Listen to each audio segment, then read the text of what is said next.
ધોરણ 12 પ્રકરણ નંબર 9 ભવના અબોલા અજ્ઞાત સાહિત્ય પ્રકાર લોકગીત। લોકગીત એ લોક સાહિત્યનો પદ્ય પ્રકાર છે। લોકગીતનો કોઈ રચયિતા નથી હોતો, એમ કહેવા કરતાં એમ કહી શકાય કે લોકસમૂહ લોકગીતોનો રચયિતા હોય છે। લોકગીત એ લોક સાહિત્યનો પદ્ય પ્રકાર છે। ગુજરાતીમાં ઘણા બધા લોકગીતો મળે છે। આવા લોકગીતોનો કોઈ રચયિતા નથી હોતા એમ આપણે કહીએ, એના કરતાં એમ કહી શકાય કે લોકોનો સમૂહ જ લોકગીતોનો રચયિતા હોય છે। કારણ કે ઘણા બધા સમયથી લોકગીતો ગવાતા આવ્યા છે। માત્ર એક વ્યક્તિ નહીં, પણ અનેકોની ઉત્સાહભરી સર્જકતાથી રચાયેલું લોકગીત કોઈ એક પ્રસંગ કે ઘટના આધારિત આનંદ, ઉત્સાહ, ઉમંગ કે વેદનાની સર્જનાત્મક અભિવ્યક્તિ છે। લોકગીતોનો આપણી પાસે સમૃદ્ધ વારસો છે। માત્ર એક વ્યક્તિ નહીં, પણ અનેક લોકોની ઉત્સાહભરી સર્જકતાથી લોકગીત રચાતું હોય છે। કોઈ પ્રસંગ કે ઘટનાને આધારિત તેમાં આનંદ, ઉત્સાહ, ઉમંગ અને વેદનાની સર્જનાત્મક અભિવ્યક્તિ જોવા મળે છે। લોકગીતોનો આપણી પાસે ઘણો બધો સમૃદ્ધ વારસો છે। ભવના અબોલા લોકગીતમાં પતિને મનાવવા માટેના અથાગ પ્રયત્નો છતાં પતિ રીઝતા નથી, માટે દુઃખથી સંતપ્ત દીકરી સમડી મારફતે પિતાને સંદેશો મોકલાવે છે। પરંતુ પિતા શાણી સલાહ આપે છે, દીકરી સુખ તો બધા માણે, દુઃખ વેઠે તે સહનશીલ કહેવાય।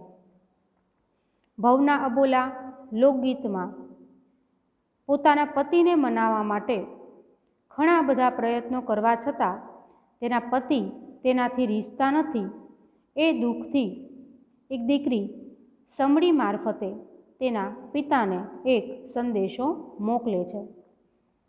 પણ પિતા એને ખૂબ જ શાણી સલાહ આપે છે કે દીકરી સુખ તો બધા જ માણે, પણ જે દુઃખને સહન કરે તે સહનશીલ કહેવાય। દીકરીને વેઠવા પડતા દુઃખ સામાન્ય નથી, એ વાતની પ્રતીતિ ડુંગર ન ખેડાય, સમંદર ન મપાય, પરણ્યો ન વેચાય અને કરમ ન વંચાય જેવી વાતો દ્વારા થાય છે। આ લોકગીતમાં સાસરવાસમાં દીકરીને પડતા દુઃખ કેવા અસહ્ય હોય તેની વાતો કરવામાં આવી છે। અહીંયા દીકરી છે એ પ્રશ્ન પૂછે છે, તેનો જવાબ મળે છે। દીકરી અહીંયા સંદેશો સમડી મારફતે મોકલાવે છે, ત્યારે એના પિતા એને સલાહ આપે છે કે દીકરીને વેઠવા પડતા દુઃખ છે અહીંયા સામાન્ય નથી, એ વાતની પ્રતીતિ આ બાબત દ્વારા કીધી છે કે ખેતર હોય તો ખેડાય, પણ ડુંગર કઈ રીતે ખેડાય, સમુદ્રનો તાગ કઈ રીતે કાઢી શકાય, અને કોઈનું નસીબ છે એ વાંચી શકતા નથી, કોઈનું કર્મ છે એ વાંચી શકાતું નથી। તો આ બધી વાતો અહીંયા મૂકી છે, એટલે આ લોકગીતમાં સાસરવાસમાં દીકરીને પડતા દુઃખ કેવા અસહ્ય હોય છે તેની વાતો કરવામાં આવી છે। આપણે આ લોકગીતને જોઈએ। મેં તો ડુંગર કોરીને ઘર કર્યા, મેં તો કાચના કર્યા કમાડ, મોરી સૈયરું અબોલા ભવ રિયા। કોરવું એટલે કે અંદરથી કોતરવું, ઘર કરવા એટલે કે કાયમી વસવાટ કરવો, કમાડ એટલે કે બારણું, અબોલા એટલે કે કંઈક અણબનાવ હોય જેના લીધે બોલવાનું બંધ કર્યું હોય, ભવ એટલે કે સંસાર। મેં તો ડુંગર કોરીને ઘર કર્યા, મેં તો ડુંગર કોરીને ઘર કર્યા, મેં તો કાચના કર્યા કમાડ, મેં તો કાચના બારણા તૈયાર કર્યા. મોરી સૈયરું અબોલા ભવરિયા. એટલે અહીંયા આ દીકરી છે એ પોતાની સહિયરોને કહે છે કે તો પણ તેના પતિના અબોલા જિંદગીના રહ્યા. મેં તો અગર ચંદનના ચૂલા કર્યા, મેં તો ટોપરડે ભર્યા ઓબાળ. ચૂલા એટલે કે રાંધવા માટે અને બળતણ ગોઠવવા માટે કરાતી એક જગ્યા. આગળ એ કહે છે કે મેં તો અગર ચંદનના ચૂલા કર્યા. તો આ નાયિકા કહે છે કે મેં તો અગર ચંદનના ચૂલા બનાવ્યા છે, મેં તો ટોપરડે ભર્યા ઓબાળ. ટોપરીએ એટલે કે ટોપરા. મેં તો એમાં બળતણ માટે ચૂલા પર ટોપરા પણ નાખ્યા. મેં તો દૂધના આંધણ મેલ્યા, મેં તો ચોખલા ઓર્યા શેર. દૂધના આંધણ એટલે રાંધવા માટે પહેલેથી ગરમ કરવા મૂકેલું પાણી. ઓર્યા એટલે ઓરવા, એટલે કે કોઈ આંધણની અંદર જે ગરમ પાણી મૂકેલું હોય તેની અંદર કોઈ દાળ કે ચોખા છે એ તેની અંદર નાખવા એટલે કે ઓરિયા કહેવાય. અને શેર એટલે આજના સમયના 450 ગ્રામ. આગળ કહે છે મેં તો ચૂલા પર દૂધના આંધણ પણ મૂક્યા અને એમાં એક શેર ચોખા પણ નાખ્યા. કહે છે કે મેં તો ડુંગર કોરીને ઘર કર્યા, મેં તો કાચના બારણા તૈયાર કર્યા, પણ મારી સહિયરો તો પણ આ પતિના અબોલા એ જિંદગીના રહ્યા. મેં તો અગર અને ચંદનના ચૂલા બનાવ્યા છે અને એમાં બળતણ માટે મેં ટોપરા નાખ્યા છે અને એના પર દૂધના આંધણ મૂક્યા છે અને એમાં એક શેર ચોખા ઓર્યા છે. એક અધર સમણી સમસમે બેની મારો સંદેશો લઈ જા. અધર એટલે ઊંચે, સમણી એટલે સમડી. સમડી નામનું એક પક્ષી છે. અને સમસમવું એટલે સમસમ જેવો અવાજ થયો. એક સમડી ઉપર આકાશમાં, એ ઊંચે સમસમ અવાજ કરતી ઉડી રહી છે. એટલે તેને કહે છે કે બેન, મારો સંદેશો તું લઈ જા. મારા દાદાની ડેલીએ જઈને કહેજે તમારી દીકરીને પડ્યા છે દુઃખ. આગળ કહે છે કે મારા દાદાની ડેલીએ જઈને કહે છે કે તમારી દીકરીને દુઃખ પડ્યા છે. સંદેશો મોકલાવે છે કે તમારી દીકરીને દુઃખ પડ્યા છે. એક સમડી આકાશમાં ખૂબ ઊંચે સમસમ અવાજ કરતી ઉડી રહી છે. એને કહે છે કે બેની મારો સંદેશો લઈ જા અને મારા દાદાની ડેલીએ જઈને એને તું કહેજે કે તમારી દીકરી દુઃખી છે, એને દુઃખ પડ્યા છે. દીકરી દુઃખરે હોય તો વેઠીએ, દીકરી સુખ તો વેઠે છે સૌ. હવે જે દાદાની ડેલીએ જઈને આ વાત કરવાનું કહે છે એટલે દાદા છે એ કેવડાવે છે કે દીકરી દુઃખ હોય તો વેઠીએ, સુખ તો વેઠે સૌ. સુખ હોય એ તો બધા જ ભોગવે છે. વેઠવું એટલે સહન કરવું, ભોગવું. દુઃખ હોય તો એને સહન કરવું જોઈએ. દીકરી સુખ તો સૌ ભોગવે છે.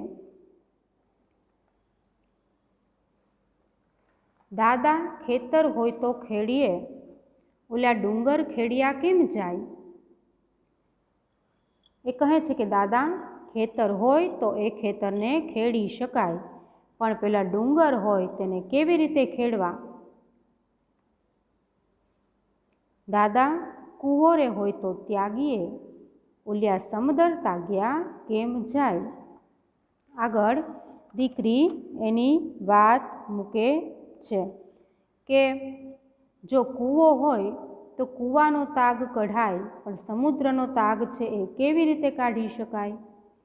દાદા ઢાંઢોરે હોય તો વેચીએ, ઓલ્યો પરણ્યો વેચ્યો કેમ જાય?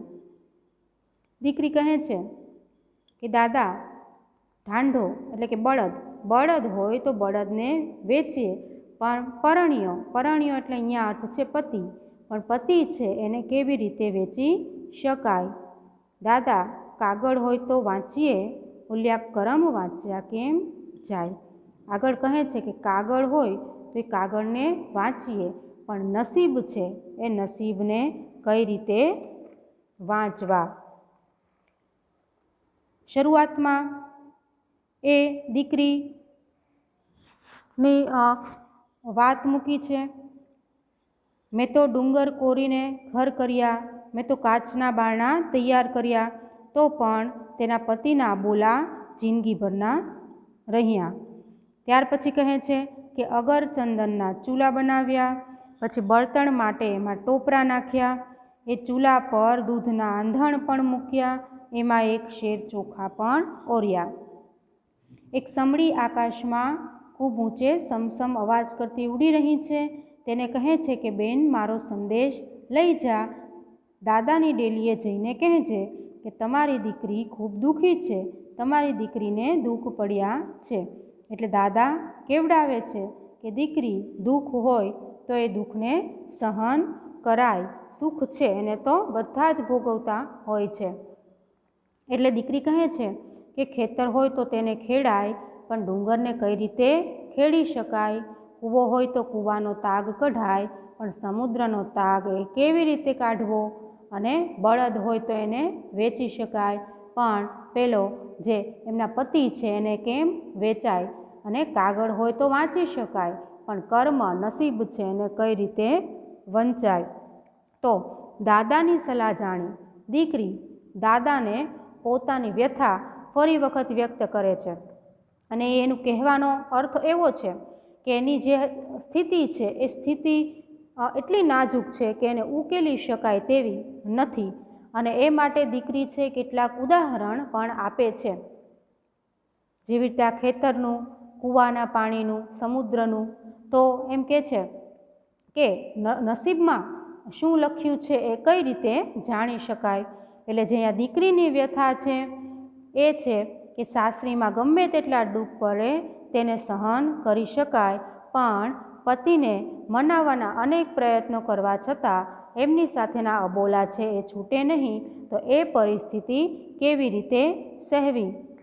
તો અહીંયા નાયિકા એની વેદના જણાવે છે, અને એની પરિસ્થિતિ છે એ અહીંયા કાચના કમાડ જેવી નાજુક થઈ ગયેલી છે એમ બતાવે છે. એટલે નાયિકાએ પોતાના પતિને મનાવવા માટે ઘણા બધા પ્રયત્નો કર્યા, છતાં પણ એનો કોઈ પ્રયત્ન કામે લાગતો નથી, અને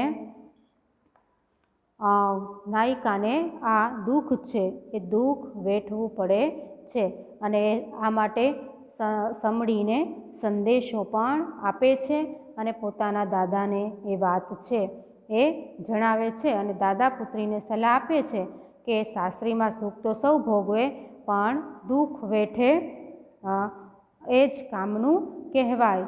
તો અહીંયા એક નાજુક પરિસ્થિતિ વર્ણવવામાં આવી છે. જ્યારે દાદા એને વ્યવહારુ સલાહ આપે છે ત્યારે દીકરી એના દાદાને પ્રશ્ન પૂછે છે, અને આ સાથે આ પરિસ્થિતિથી એક મૂંઝાયેલી દીકરીની વ્યથા એ આ લોકગીતમાં મૂકવામાં આવી છે. અહીંયા સ્વાધ્યાયમાં થોડાક પ્રશ્નો આપ્યા છે. એ સ્વાધ્યાયના પ્રશ્નો છે એ દરેક પ્રશ્નો એ તમારે લખવાના છે, અને આ સાથે આ નાનકડું એવું લોકગીત છે એ અહીંયા પૂરું થાય છે.